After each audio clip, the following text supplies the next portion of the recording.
Good morning. Welcome again to Morning Devotions. Thank you again for our time together. Matthew chapter 16, beginning with verse 7. And they began discussing it among themselves, saying, We brought no bread.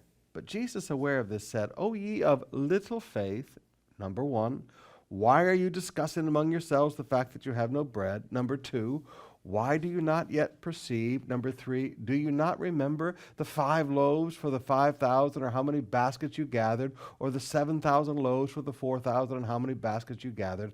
How is it that you fail to understand that I am not speaking about bread? Now, brothers and sisters, I want you to notice 4 acts of little faith. Number one, you sit around and discuss what you don't have.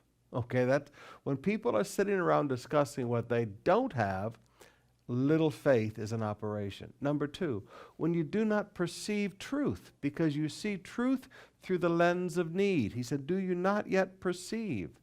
He said, now listen, I'm not even talking about human bread. I'm talking about a spiritual truth, but you don't understand it because you see everything through the lens of your human need. You're sitting around discussing your lack, so everything you hear you think is part of that discussion. So, little faith, people sit around and talk about what they don't have. Number two, little faith cannot understand the difference between spiritual truth because it only sees things through the lens of need. And then thirdly, little faith fails to remember. No memory. They don't remember all the miracles of the past. They don't remember all the things that he's already done. When people operate in little faith, they forget all the healings God has done in their body, all the times that God answered their prayer. Sometimes when you're facing a need, you need to sit down and have a memory time and count your blessings, name them one by one, as the old song says, and just begin to remember all the things that God has done. Little faith does not remember, and little faith does not understand. Little faith cannot comprehend spiritual truth.